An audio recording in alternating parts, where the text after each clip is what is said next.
নমস্কার, কেমন আছেন সবাই? আমি দিয়া, আমার ছোট্ট চ্যানেলে সবাইকে স্বাগত জানাই। আজকে তোমাদের সঙ্গে শেয়ার করতে চলেছি যে আমি বাড়িতে পটল চিংড়ির রেসিপিটা ঠিক কীরকমভাবে বানাই। তাহলে চলো ভিডিওটা স্টার্ট করা যাক। আগেই বলে দিই, আমি কিন্তু সেরকম একটা রান্না পারি না, তাই কোনো ভুল ত্রুটি থাকলে আগেই মার্জনা করবেন। প্রথমে আমি চিংড়ি মাছটাকে ভালো করে কেটে ধুয়ে নুন হলুদ মাখিয়ে নিয়েছিলাম। তারপর এদিকে নিয়ে নিয়েছিলাম কিছু চেরা লঙ্কা, টমেটো কুচি, পেঁয়াজ কুচি, আলু আর পটল, আর গরম মশলা নিয়ে নিয়েছিলাম গুঁড়ো প্লাস গোটা। আর এদিকে নিয়েছিলাম হচ্ছে আদা রসুন পেঁয়াজ বাটা। আর গোটা গরম মশলার মধ্যে ছিল হচ্ছে লবঙ্গ, দারচিনি, এলাচ আর চিনি আর সাদা জিরে। প্রথমে কড়াটাকে ভালো করে গরম করে তার মধ্যে সর্ষের তেল দিয়ে সেটাকে ভালো করে গরম করে আমি পটলগুলো তুলে দিয়েছিলাম।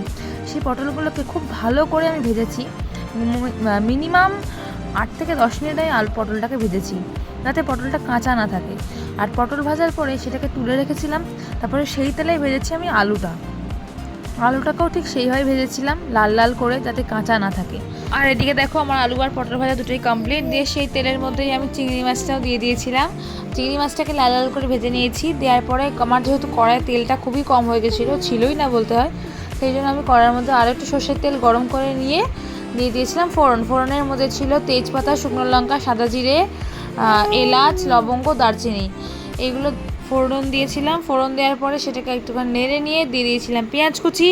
আর পেঁয়াজ কুচিটাকে ভালো করে একটু ভেজে নেওয়ার পরে দিয়ে দিয়েছিলাম বাটনার মধ্যে ছিল হচ্ছে আদা, লঙ্কা, রসুন, পেঁয়াজ, এই বাটনাটা ছিল। তার মধ্যে টমেটোও ছিল, একটু দিয়ে দিয়েছিলাম।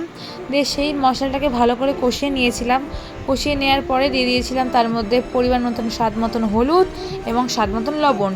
তোমাদের বাড়িতে যেরকম হলুদ আর লবণ খেতে চায় সেই পরিমাণ অনুযায়ী দিও। আর আমি একটু চিনির হাতও দিয়েছিলাম, নাহলে ঝাল হয়ে যাবে, মানুষ খেতে পারবে না।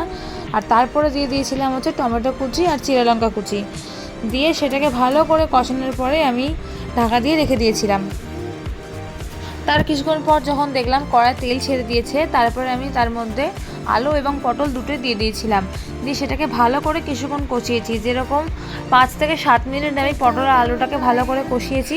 কষানোর পরে আমি পরিমাণ মতন জল দিয়ে দিয়েছিলাম, যেরকম লোক সেরকম পরিমাণ জল। আর জল দেওয়ার পরে কিছুক্ষণ আমি ঢাকা দিয়ে রেখে দিয়েছিলাম। ঢাকা থেকে খোলার পরে যখন দেখলাম ঝোলটা আমার ফুটে গেছে, তার মধ্যে আমি তখন চিংড়ি মাছটাও দিয়ে দিয়েছিলাম।